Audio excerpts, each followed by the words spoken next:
So when we look at the course of meditation, so many of you are aware there's like a wide variety of objects and perceptions that you can use to balance the mind, and we have the roughly say 40 main objects that we use to help say tranquilize the mind and increase the wisdom faculty of the practitioner. And but these particular meditation objects say cover a very, very broad focus, because on the level of the mind you can essentially produce any kind of feeling or perception that you wish in order to say balance and stabilize the mind. So depending what's actually going on both internally, or what's actually happening to you, or what's actually coming in through the five senses externally, that you can make an effort to stabilize the mind. Because when we look at the qualities of the samatha meditation, you've not only just got say peacefulness, but you've also got a state of emotional stability and balance, and you've got patience and tolerance, and you've got a degree of compassion and kindness. In that one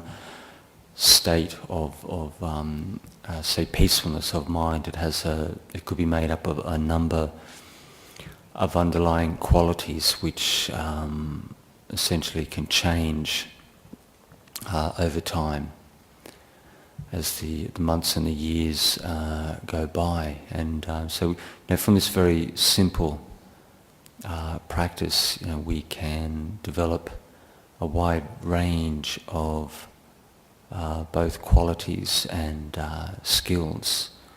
And even though that when you look at the core of meditation practice, we're aiming for, say, peacefulness of mind, developing wisdom within the mind, within the two main parameters of meditation.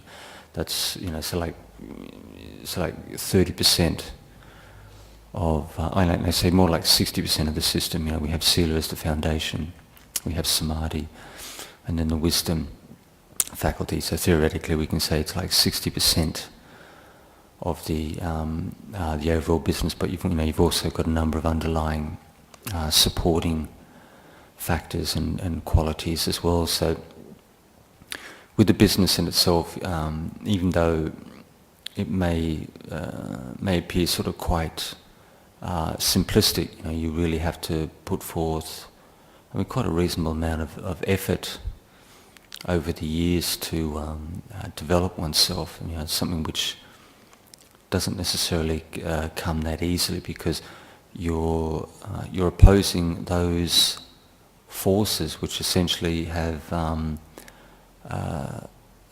you stuck in the cycle of birth and death. So we're actually moving against these forces and energies which actually have got us trapped in the rebirth process, which could have been with us for thousands and thousands of lifetimes. So it's not necessarily a breezy thing to eventually to undercut and to slowly erode and eventually eliminate these underlying currents in the mind, which keep people bound within the cycle of birth and death. So people, so maybe say like mainstream people, if you talk about meditation, they may talk, they may have an understanding of becoming peaceful, maybe developing more focus, more awareness and whatnot. But ultimately, the meditation, you take it to its highest point. It should lead you to the end of rebirth, the end of the path, and the accumulation, the peak point, the peak realization of not only a human being but any being which exists within this universe. So, once the individual has attained the highest realization, let's say purification of mind, but they fully understand the reason why they were born a human being, why, all those deep questions, why we are here and where we are going, you get the answers to all those quite profound questions that, once you've achieved that point, there's no reason for you to exist any longer. You've achieved, say, over many, probably several lifetimes, full purification of mind through the course of meditation, and then once you've achieved that highest realization, there's really no point for you to exist any longer. But that's mainly a monastic kind of perspective. It's not necessarily the perspective of the lay disciples, because they have a greater degree of family, personal commitments. They have other duties and responsibilities. So it's very easy for me to drop lines like this, but you can't necessarily just walk away and abandon your world as you know it, and really sort of put the maximum amount of energy that you can handle into the practice. So with the course, if you look at the big picture, there's something I always tend to teach people is to look at the cause and effect principle. Whatever you do with the practice, actually look at the effect, and if you're moving in a direction which gives rise to especially those basic principles of say peacefulness and increased wisdom and understanding, then essentially you're on track. But if you're moving in the direction of increasing say anger and irritation and hostility, maybe increasing the passionate nature of the human mind, then you may have to possibly make some corrections. So what we'll do for this session, we'll do just something slightly different. We'll many of you haven't necessarily done the sympathetic joy meditation, and the basis of mudita, sympathetic joy, is rejoicing in the prosperity of others, except ourselves. Or you can actually, it is possible to do it towards oneself as well, but the sympathetic joy is something which opposes and neutralizes, say, feelings of jealousy and envy. And it's good to experiment just a little with the Brahma Viharas. Many of you are familiar with with metta, compassion, which are very good practices in themselves. But sympathetic joy has got can be quite useful. Just to get a feel for it, because it was a point that a senior monk brought up with me years ago. Because I don't hardly do this practice at all, but he was saying that with monks who are using the loving kindness, especially the loving kindness practice, to develop very deep samadhi. Metta is very useful for that. If the mind is essentially tainted by excessive sensuality, because meditation, metta meditation is focused on the development of the beautiful, the perception of the beautiful, and but if you do that for hours every day, eventually it goes to excessive sensuality. So he always recommended mudita. You can actually drop metta and go to mudita and still have this kind of positive, joyful perspective. It is possible to actually even touch on feelings of bliss with mudita. That it doesn't. It's a perception which it's like it generates this attitude of rejoicing in worldly prosperity, particularly, especially another individual, say like a friend, a close friend or family member. So it helps to maintain the purity of mind. If a person is using metta for trying to do a very deep samadhi or the jhanas. So what I want you to do is just choose a friend, very, very close friend, and look at the good qualities that person has, or the successful qualities that person has. Whether they're wealthy, popular, they've got their good looks. They could be very intelligent, very successful at university. So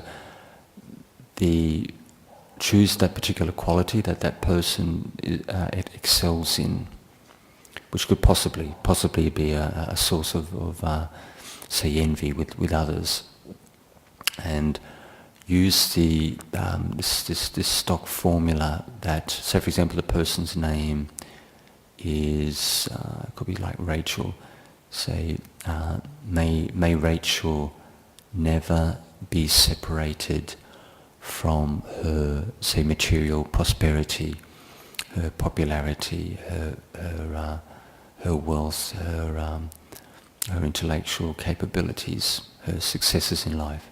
So may your closest friend, never be separated from those outstanding good qualities that they possess. So choose the word formulation which is suitable for you, and then we'll do that for 5 minutes, and then we'll switch to the breath meditation. But sympathetic joy, it helps to increase the positivity, mental energy, and the joy with the breath meditation. So just get yourself in a comfortable position, hands in the lap, the back nice and straight, head upright but comfortable.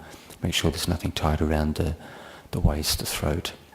Make sure you can breathe fully into the chest, and just recite that mantra just very, very slowly, very relaxed for the next 5 minutes, silently in the mind.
We'll switch to the breath meditation. If you can just now focus on the mouth section, the feeling around the mouth and the lips, and watch the breathing cycle on the periphery of that fairly focused area.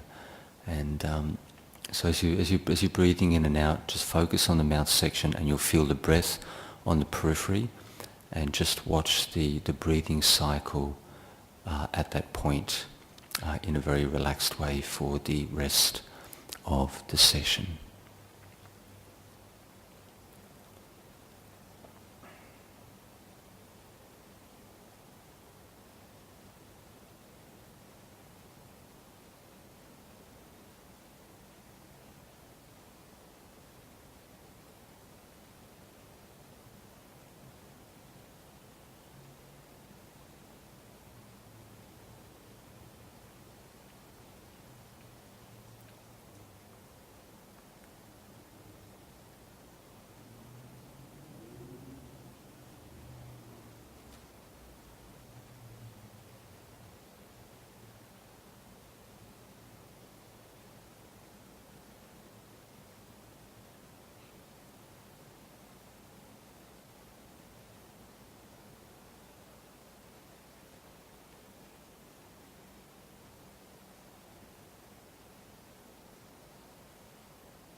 If you find that the mouth section is too small a focus for you, you can actually go a bit broader and breathe in through the full face. Focus on the feelings in the face and then focus on that with the breath at its center.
If some people feel a little bit sleepy, just breathe fully into the chest section. Just very slow, deep breaths to increase alertness.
If you find that the mind's not coming down quick enough, just switch to the investigation, the wisdom practice, and see exactly what you're attached to, what is blocking you, and just examine that just in a very gentle way for about 20 to 30 seconds, and then try to understand that from a full perspective, and then after go back to the breath, and you'll find that the breath will come down at least to a small degree.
find that the mind is still a little bit too busy for your liking, you can use just a simple word, say like peace or happiness, as you breathe out with the breath meditation to give you a little bit more stability.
So we're coming towards the end of the session, so if you just reflect back and see if you see any change in the peacefulness of the mind.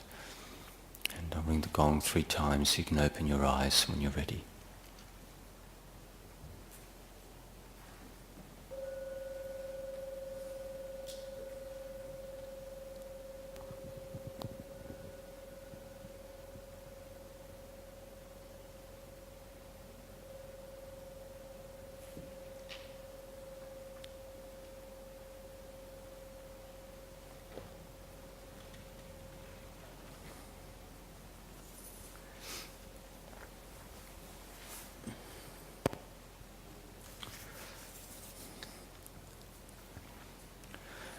Has anybody got any questions on the meditation at all?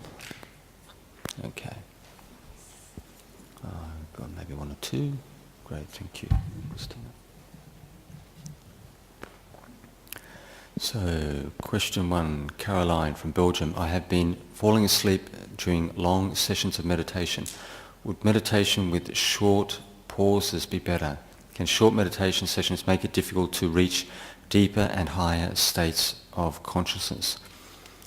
So this lady's been falling asleep during long sessions of meditation. So, I mean, if I was in her shoes, what I would do is, if it's possible, to either say walk meditation, and if you can't actually walk meditation, so for example you've got a small apartment, so say for example the person sits for maybe, it could even be 30 minutes, an hour, and then they start to get sleepy or drowsy, something they could do is just do the standing meditation, just to get up, make sure you're warm, and then focus on the soles of the feet. Have the feet maybe 12 inches apart. You can focus on 1 foot or 2 feet, and naturally, because you're standing upright and you've got your eyes open, that you won't virtually you won't be able to really slip into drowsiness unless you're really, really like fatigued. And so people, there's other little things as well where people can use say like mantras, short or long form mantras to energize the mind, or they can say breathe more deeply, or they could do they could focus on an area of feeling in the body, or do body sweeping, which tends to be more energizing because you're focusing on more coarse sensations in the body. But with it, for people who are really interested in samadhi, if you really want to see really deep meditation, most people, you need at least 2 hours, 2 to 3 hours to see a really good state. Like the first hour is really just to get you calm, and the second hour, that's where you really see the benefits. And if any of you, for anyone who's really interested in getting into jhanas, you're looking at absolute minimum 3 to 4 hours of sitting and walking at a stretch. That's the kind of sustained effort it takes. And can short meditation sessions make it difficult to reach deeper and higher levels of states of consciousness? It all depends on your capability. I mean, I've heard of some lay disciples, even after 30 minutes, they've gone into a very, very deep state. But it depends on the individual. Some people, people have different faculties, and some people may have an incredibly good day, and everything just basically comes together. All the factors come together, and within 30 minutes they could have a samadhi nimitta, or possibly even upachara samadhi. So, and for some people they may need like 3, 4, 5 hours for that kind of state. So it all depends on where you're at with the practice, and time and space, what's actually happening for you. But something I do as well, and I always recommend this, and I've seen this works effectively, is just that very, very light mantra. Practice just one word, say like a word like peace or happiness, or it could be anything at all. And then just do that, just once every minute, but just do it all day and half the night, and you'll get that. For people who are really interested in meditation, that background samadhi is always there, and then it usually takes about 3 or 4 days before you really see it. It becomes quite firm, and then no matter when you sit and walk, that the person has already got some sustained energy in the background of the mind, and when you go to sit and walk, you don't have to struggle so much. You can establish the meditation much more quickly than if you start fresh without any previous preparation. But that's, as I mentioned before, that very light meditation, just a simple mantra once every minute, but 18 hours a day, 7 days a week. It's very workable. You can do anything with it. You can work, you can drive, you can use power tools, and you basically won't have accidents. You won't make mistakes. Question 2, Vicky from Indonesia. If nimitta comes up, what should I watch, the nimitta or the breath? So what I would do if I was in those circumstances is, if you're doing the breath meditation, the mind gets very, very quiet, gets very calm, and the nimitta comes up, you get to say like a flash, you get the initial, maybe a flashing or maybe a couple of seconds duration. I wouldn't move from the breath. Essentially you stay with the breath until the nimitta basically draws you in. The nimitta is like the bridge which takes you to say firm concentration. So if the nimitta is unstable and infrequent, you don't go to the nimitta. It's not solid enough. You stay with the breath. It's like an intuitive thing. You stay with the breath right to the point where the nimitta is stable, bright, and it's consistent. It's virtually there all the time, and that kind of nimitta will essentially draw you into the mind and into through Appicchato samadhi into the base of the first jhana. Okie doke. No other questions. We'll finish it there.